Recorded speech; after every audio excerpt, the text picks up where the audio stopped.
Test 3. Part 1. You will hear a man talking to the coordinator of a photography club. First, you have some time to look at questions 1 to 4.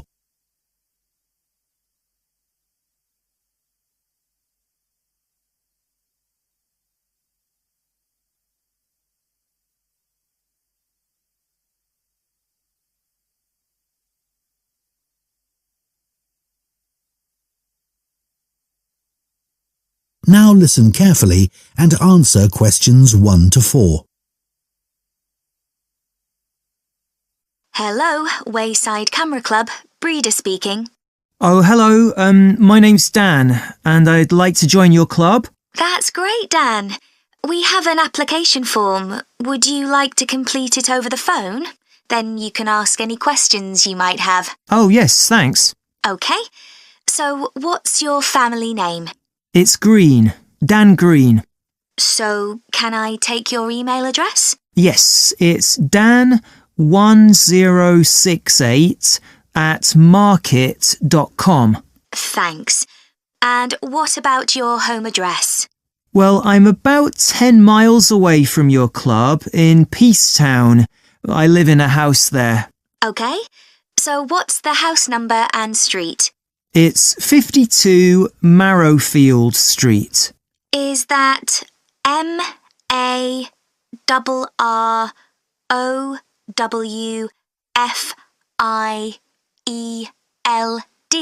That's right. And that's Peacetown, you said? Uh-huh. So, how did you hear about our club? Did you look on the internet? I usually do that, but this time, well, I was talking to a relative the other day and he suggested it. Oh, is he a member too? He belongs to another club, but he'd heard good things about yours. OK. So, what do you hope to get from joining? Well, one thing that really interests me is the competitions that you have. I enjoy entering those. Right. Anything else? Well, I also like to socialise with other photographers. That's great. So, what type of membership would you like? What are the options? It's £30 a year for full membership, or £20 a year if you're an associate. I think I'll go for the full membership then. That's a good idea, because you can't vote in meetings with an associate membership. Before you hear the rest of the conversation, you have some time to look at questions 5 to 10.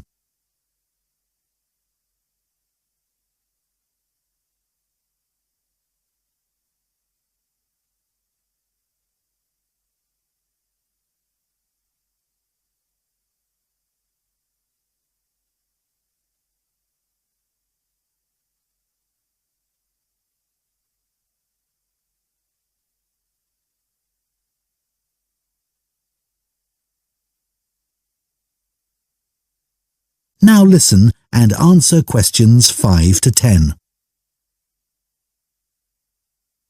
If I could just find out a bit more about you. OK. So, you said you wanted to compete. Have you ever won any photography competitions? Not yet, but I have entered 3 in the past. Oh, that's interesting. So, why don't you tell me something about those? Let's start with the first one. Well, the theme was entitled Domestic Life. I see. So it had to be something related to the home? Yeah. I chose to take a photo of a family sitting round the dinner table having a meal. And, I didn't win, but I did get some feedback. Oh, what did the judges say? That it was too busy as a picture. Aha. So it was the composition of the picture that they criticised? That's right. And once they'd told me that, I could see my mistake. So what was the theme of the second competition? Well, my university was on the coast, and that area gets a lot of beautiful sunsets. So that was the theme. Oh, sunsets. That's a great theme. Yes, the instructions were to capture the clouds as well, It couldn't just be blue sky and a setting sun. Sure, because they give you all those amazing pinks and purples. Yeah, and I thought I'd done that well, but the feedback was that I should have waited a bit longer to get the shot. I see. So the timing wasn't right. Yes, I took it too soon, basically. And then the third competition I entered was called Animal Magic. Well, that's a difficult subject. I know. I had to take hundreds of shots. I'm sure, because animals move all the time. That's what we had to show. There had to be some movement in the scene. I got a great shot of a fox in the end, but I took it at night and, well, I suspected that it was a bit dark, which is what I was told. Well, Dan, you seem to be really keen, and we'd be delighted to have you in our club. I'm sure we can help with all those areas that you've outlined. Thanks, that's great. That is the end of part 1. You now have 1 minute to check your answers to part 1.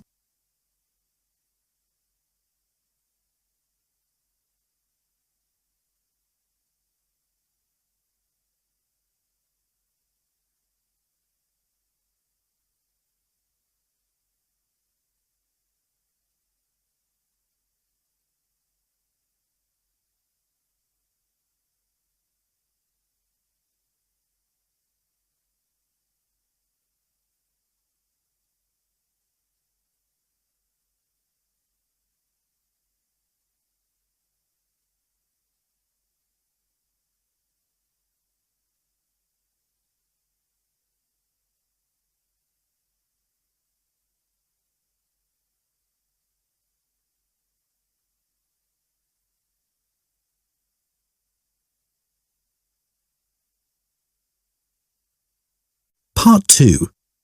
You will hear an expert on picking wild mushrooms called Dan talking on the radio. First, you have some time to look at questions 11 to 14.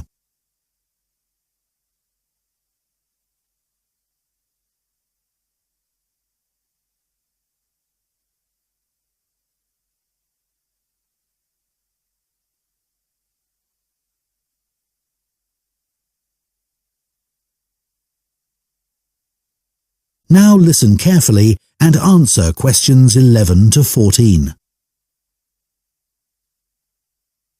This evening, we're delighted to welcome Dan Beagle, who's just written a book on looking for and finding food in the wild. He's going to tell us everything we need to know about picking wild mushrooms. Thank you very much. Well, I need to start by talking about safety. You really need to know what you're doing because some mushrooms are extremely poisonous. Having said that, once you know what to look for, it's really worth doing for the amazing variety of mushrooms available, which you can't get in the shops. But of course, you have to be very careful, and that's why I always say you should never consume mushrooms picked by friends or neighbours. Always remember that some poisonous mushrooms look very similar to edible ones, and it's easy for people to get confused. The other thing to avoid is mushrooms growing beside busy roads, for obvious reasons. But nothing beats the taste of freshly picked mushrooms. Don't forget that the ones in the shops are often several days old and past their best. There are certain ideas about wild mushrooms that it's important to be aware of. Don't listen to people who tell you that it's only okay to eat mushrooms that are pale or dull. This is completely untrue. Some edible mushrooms are bright red, for example. Personally, I prefer mushrooms cooked, but it won't do you any harm to eat them uncooked in salads. It's not necessary to peel them. Another thing you should remember is that you can't tell if a mushroom is safe to eat by its smell. Some of the most deadly mushrooms have no smell and taste quite nice, apparently. Finally, just because deer or squirrels eat a particular mushroom doesn't mean that you can. Before you hear the rest of the talk, you have some time to look at questions 15 to 20.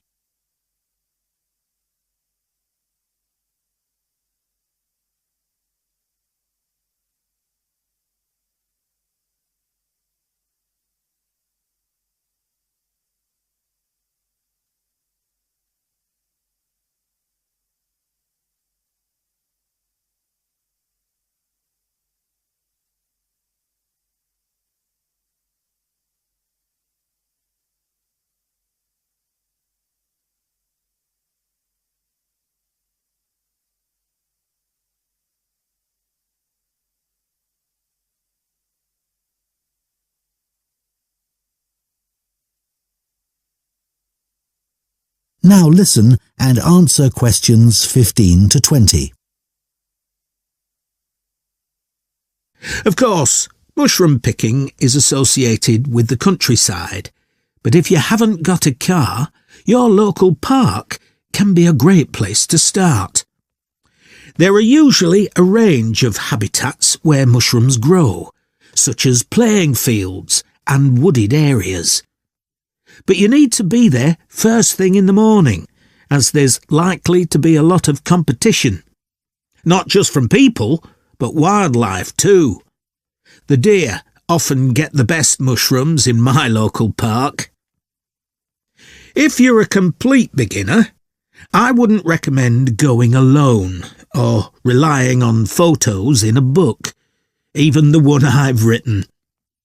There are some really good phone apps for identifying mushrooms, but you can't always rely on getting a good signal in the middle of a wood. If possible, you should go with a group led by an expert. You'll stay safe and learn a lot that way.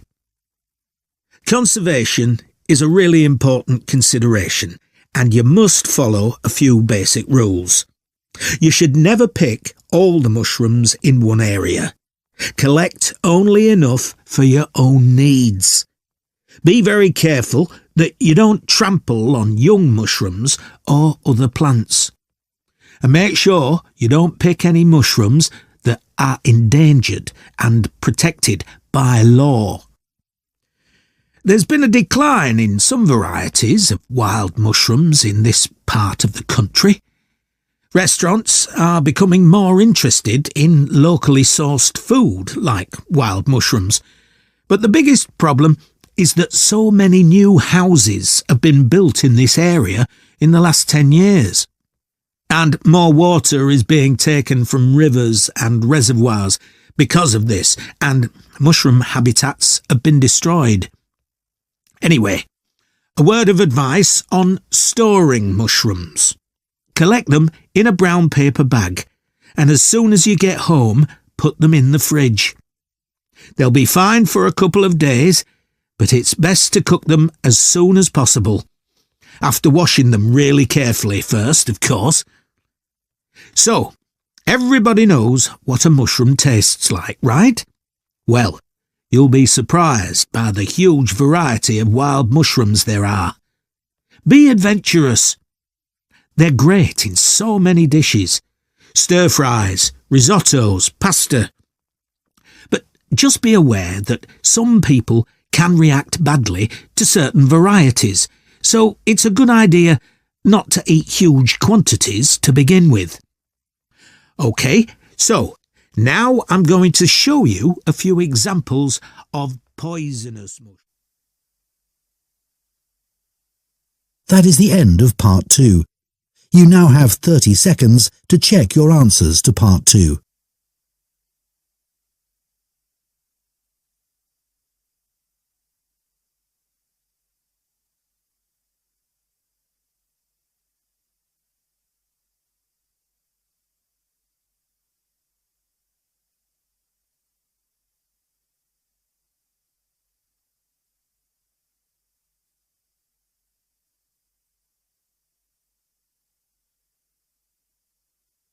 Part 3.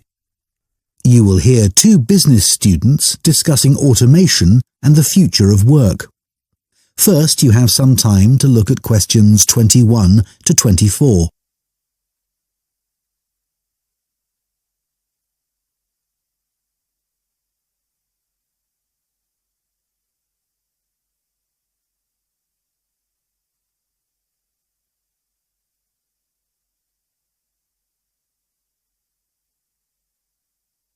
Now listen carefully and answer questions 21 to 24.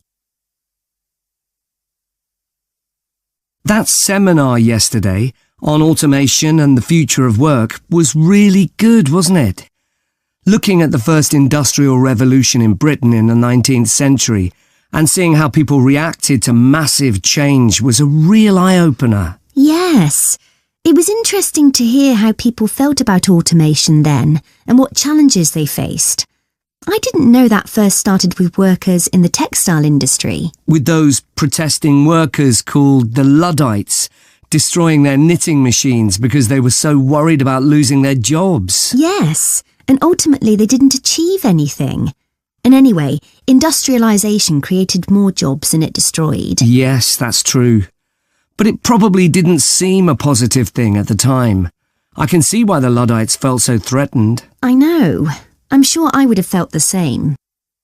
The discussion about the future of work was really optimistic for a change. I like the idea that work won't involve doing boring, repetitive tasks, as robots will do all that. Normally, you only hear negative stuff about the future. Bit too optimistic, don't you think?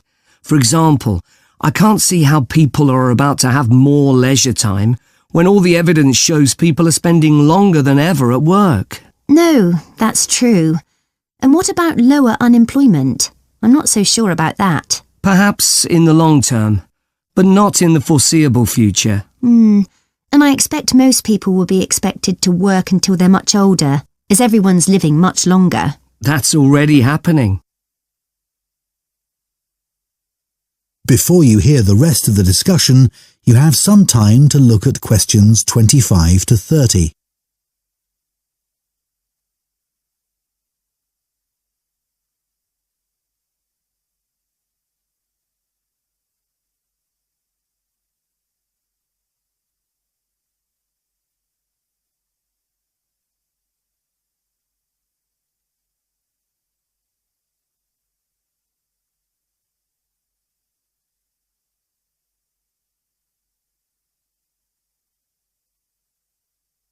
Now listen and answer questions 25 to 30.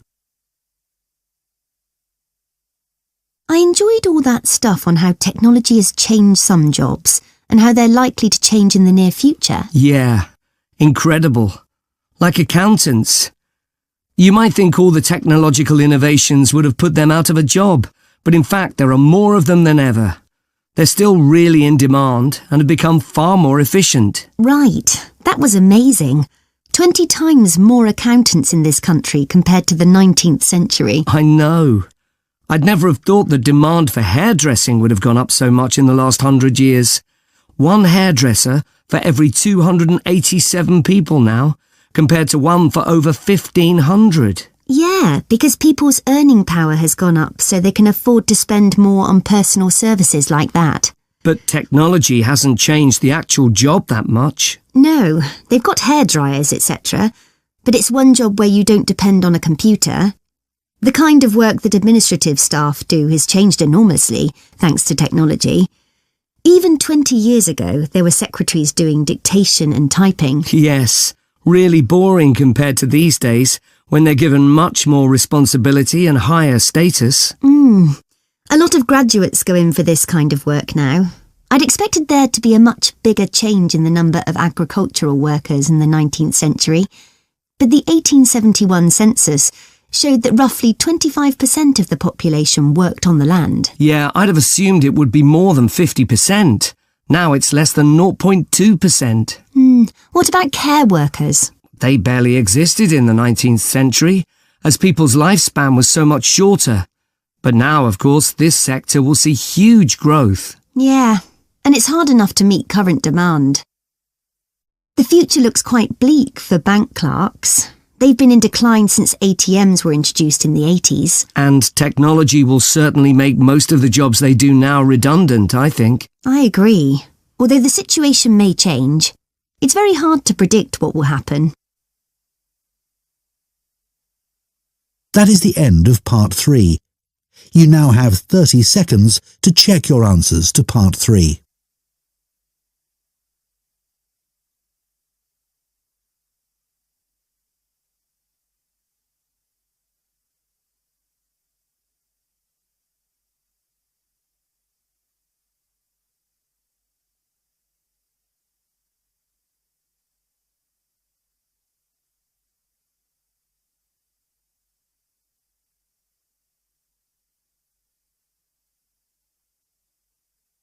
Part 4. You will hear part of a lecture for astronomy students about the need for a system to manage satellites and other objects orbiting the Earth. First, you have some time to look at questions 31 to 40.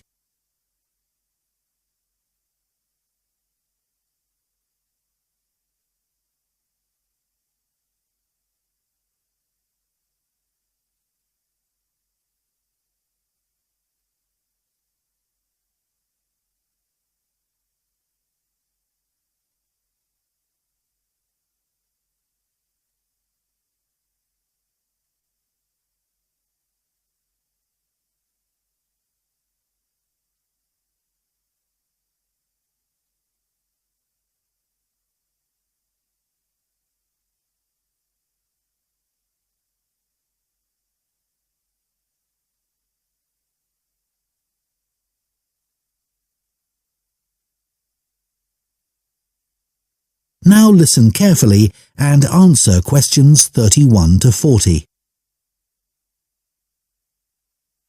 In today's astronomy lecture, I'm going to talk about the need for a system to manage the movement of satellites and other objects in orbit around the Earth.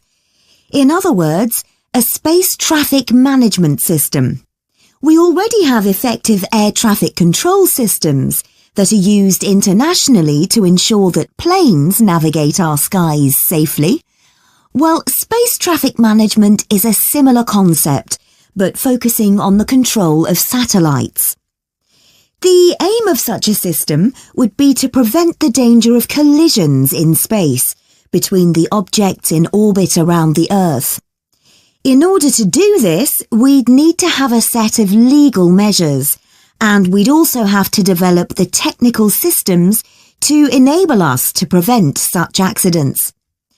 But unfortunately, at present, we don't actually have a space traffic management system that works. So why not? What are the problems in developing such a system? Well, for one thing, satellites are relatively cheap these days compared with how they were in the past, meaning that more people can afford to put them into space. So there's a lot more of them out there, and people aren't just launching single satellites, but whole constellations consisting of thousands of them designed to work together. So space is getting more crowded every day. But in spite of this, one thing you may be surprised to learn is that you can launch a satellite into space, and once it's out there, it doesn't have to send back any information to Earth to allow its identification. So while we have international systems for ensuring we know where the planes in our skies are, and to prevent them from colliding with one another, when it comes to the safety of satellites, at present we don't have anything like enough proper ways of tracking them. And it isn't just entire satellites that we need to consider. A greater threat is the huge amount of space debris in orbit around the Earth, broken bits of satellite and junk from space stations and so on. And some of these are so small that they can be very hard to identify, but they can still be very dangerous. In addition, some operators may be unwilling to share information about the satellites they've launched.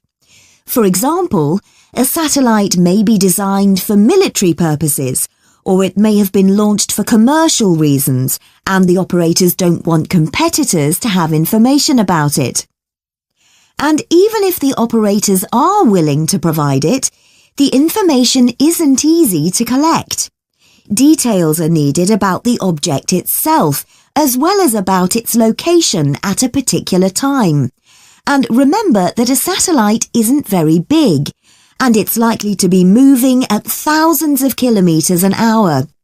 We don't have any sensors that can constantly follow something moving so fast, so all that the scientists can do is to put forward a prediction concerning where the satellite is heading next.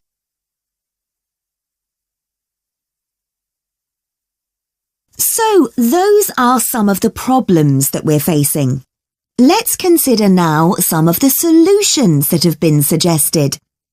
One key issue is the way in which information is dealt with.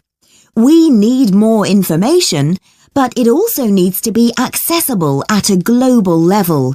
So we need to establish shared standards that we can all agree on for the way in which this information is presented. We already do this in other areas of science, so although this is a challenge, it's not an impossible task. Then as all this information's collected, it needs to be put together so it can be used, and that will involve creating a single database on which it can be entered. As we continue to push forward new developments, congestion of the space environment is only going to increase.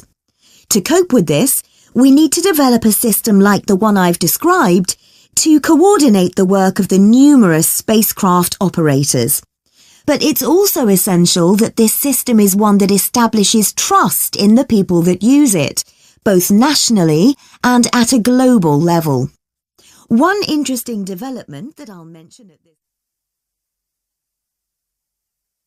That is the end of part 4. You now have 1 minute to check your answers to part 4.